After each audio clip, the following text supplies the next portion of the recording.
Hey guys, it's Dr. Gina here. Sorry for being a few minutes late getting on tonight, but my lighting's kind of off and I was trying to find some brighter lights to be on with you tonight. But I'm so excited about tonight. Tonight's webinar is for parents, really, and we're going to be talking about proprioceptive seekers.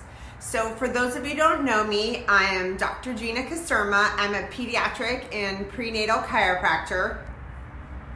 And I know mom and dads, it's really hard when your kiddo is just constantly on the go, go, go, like either always got to be touching something, jumping, crashing, maybe they're like biting, or they just need to have like big hugs. And if you're out at places, sometimes you're feeling judged sometimes because your kids they're like, go, go, go. We got to be like running, crashing, sometimes they're touching the walls or they're touching people. And maybe you even tried lots of things like trampolines, weighted blankets, things for their hands to squeeze. And maybe they're even having challenges with like digestion or the ability to focus and sleep. I just want you to know, I understand. And tonight, I want to help you get some answers to possibly what's going on inside. We're going to dive in deep into more of like the neurology behind this, what's happening with their central nervous system. You may become aware of some things that are new to you that you haven't thought about, or maybe somebody's not told you about. And that's what I get a lot in my office. That's another reason why I really wanted to do this webinar, is because I want people to know this information. And it makes me sad when I see people in the office and they're like, why did nobody ever tell me this information before? Why am I just now hearing about it? So tonight we want to bring some awareness and then give you some answers, and then also give you some action steps. Hey everyone that's out there saying hello there. I'm so glad you're on, and again, I apologize for being a few minutes late. But let's talk about, so what is proprioception? Proprioception is like a big word, but it's really not that hard to understand. Proprioception is one of our body's ways to communicate. It's basically, it's the way of communication in our body. Proprioception is our body's ability to understand where it is in space. Like without our eyes. It's the ability to have your hands like this, close your eyes and touch your nose, right? Or bring your hands to your ears without your other senses. So proprioception is your body's awareness of where it is in space without having to see and touch it. So there are two ways of communication in your body. From your brain to your body, and then from your body back to your brain. From your body to your brain, that's called sensory feedback. So we're getting sensory feedback. The information is taken in through our senses. And people understand like that: sight, smell, touch, taste, hearing. We also have movement and the proprioception. Okay, so those are all bringing feedback into the brain without our other senses that are most commonly that people are aware of. So proprioception and movement. So what we were saying, that proprioception is how the brain understands where it is relative to its environment. So proprioception is sensed through receptors and mechanoreceptors specifically. And there's two types of feedback to the brain from these proprioception. There's either proprioceptive feedback, which is what we call calming, relaxing, soothing. It's organizing feedback. And then there's nociception. Nociception is more loud, annoying, irritating. It's noisy. You can think about proprioception is Mozart. Nociception is Metallica. They're basically two keys to the same lock, but only one key can fit at a time. So oftentimes we're seeing that if there's more nociception going into the system, that's when there's all this movement going on. There's the noise is actually now coming out of the system because the nociception is going, that's the feedback coming back to the brain. So there's this PhD, his name is Bruce Lipton, and he said the job of the central nervous system is to perceive the environment and then coordinate the function of all of the cells.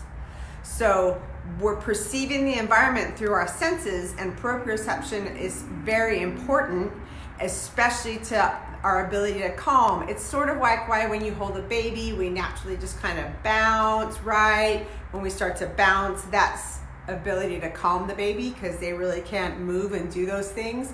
So those are things why we do that naturally. Or sometimes if you're standing in one place for a long time and maybe you've had some discomfort in like a joint, you just start to move around, you're like rocking your own self. That's even why after exercise, we go out and we move our body, we're giving proprioceptive feedback. That's why we have more energy, we feel calmer, we just feel soothed. So if you're experiencing proprioceptive seeking in your child and you're getting different results than you want, it may be because there's a miscommunication in your child's central nervous system, which is the brain and spinal cord.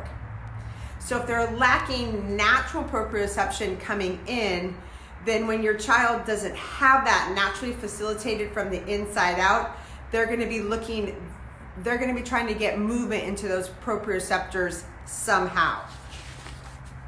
So they're going to be seeking that proprioception. If they're lacking that natural, then they don't have the ability to stimulate it from the inside out. As a result, there's going to be improper movement or vibration in the receptors. So the child is then seeking to create their own. Sorry, I got my notes here. I'm trying to make sure I don't leave anything out. So where are these receptors for proprioception located? And there's certain areas that are going to be more densely packed than others, meaning there's more important that there's feedback coming from that area of the body to the brain. So where these receptors are located, 60% of all the receptors in our body come from the spine. So when you think of the spine, that's why kids that are seeking proprioception from the outside in, they're running, they're jumping, they're crashing, they want to wrestle around. They want those deep, big, like pressure hugs. That's also why like weighted blankets help them, or like brushing, like compression to those joints, because we're stimulating that proprioceptive from the outside in. So we said 60% come from the spine.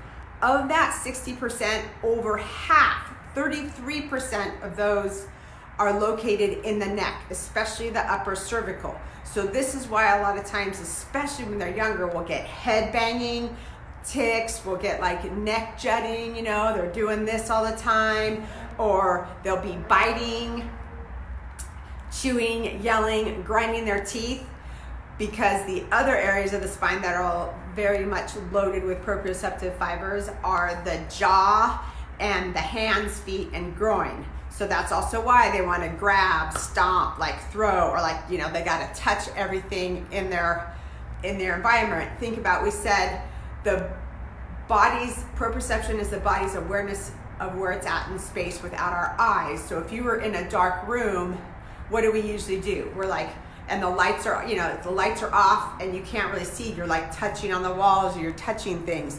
So that's why those kiddos are constantly touching things, because they're trying to get feedback into the brain of that environment. So if we're not getting proper movement into the spine, we're not getting that calming, that Mozart, that soothing input, then we're going to try to create it from the outside in.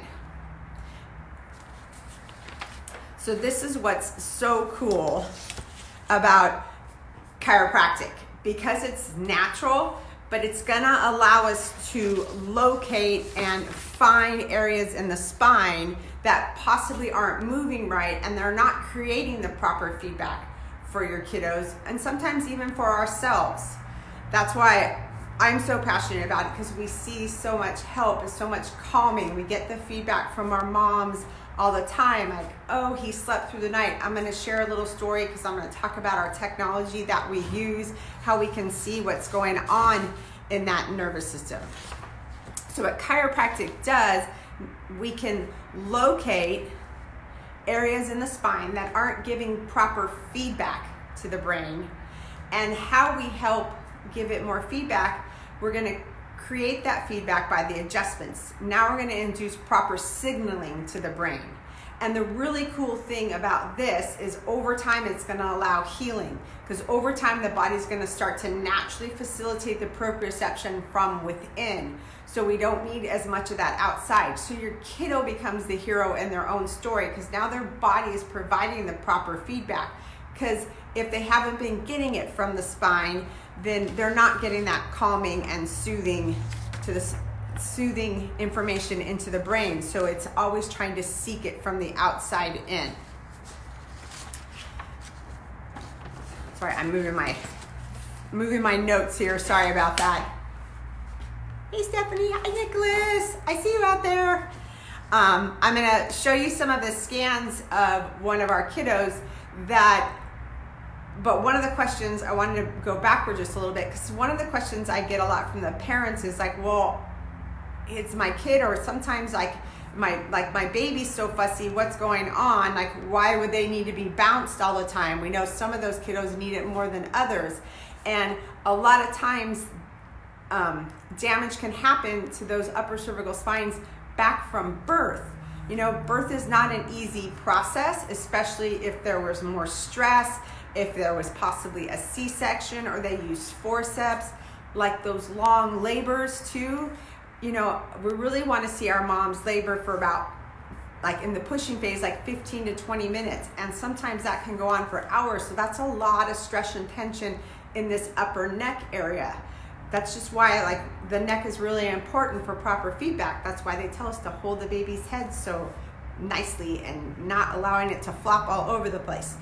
But getting back to how we locate that interference that may be going on in the spine is we use technology. So hopefully you guys can see my pictures here. We use thermography, which is awesome because that's totally safe for our little ones and everybody else that is out there that we see. And then also, if you can see, so these are pre-scans here, and these are going to be post ones. So the pre-scans, you can see where there's color. So red is going to be severe interference, and you can see it on both these scans. And then on our post scan, you can see how it's improved, it's less. So this pre-scan here, this child was having poor listening, behavior issues, like always having to like run from room to room. We're getting a lot of proprioceptive seeking, the parent was telling us, and just lots of extra energy, just go, go, go all the time. After our scans, when we've been seeing him, and the scans were 6 months later, we had more focus, were reported by the parents. The positive energy was being used, is what they said. And even the kid would say after his adjustment, he felt like his engine was being calmed. The emotions were more balanced, and just less of that extra energy, less of that extra like input that he was needing, because now the body was able to facilitate it from the inside out.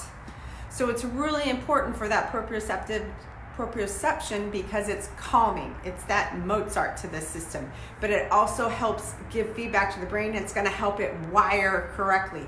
This is why they check movement, or they check motor development in babies, because they want to see how they're developing, right? They should be like enjoying tummy time, starting to hold their head up, and then they should start to like commando crawl, and then start to do that cross crawl, then starting to pull up before they walk. All those movement things are important because that tells the doctor about how the brain's developing.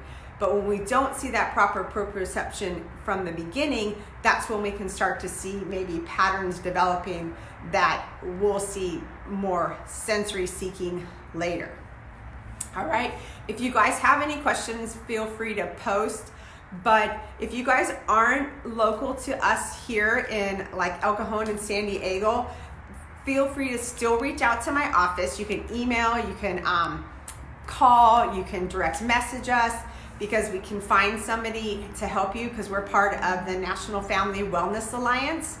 So we want to help you with that, which being part of the National Family Wellness Alliance is also, we're going to give you a special offer. So if you come into our office and you want to get scans of your kiddos so we can see like what's going on and if we can help them, if you let them know that you saw Dr. Gina's webinar on the Proprioceptive Seekers, they are going to extend a special offer to you. For just $99, we're going to do the complete scan and find out and locate to see if there's stress and tension in their nervous system that's not allowing them to get that proper proprioceptive feedback. And what's really cool, as being part of that National Family Wellness Alliance, we're going to be donating that $99 back to research for pediatrics. So parents like you are going to get these answers sooner. I don't want them out there wondering, why didn't nobody tell this to me? Why did I not know about it sooner? So we're going to donate that all back to research so we can help more people and more kids and families just thrive. That's what we want to do. All right, I hope you guys found this very helpful tonight, and I look forward to seeing you all very soon. And like I said, feel free to reach out to us. You can even call or email us if you have questions, or you can post them on here. All right, everyone, have a great evening. Bye-bye.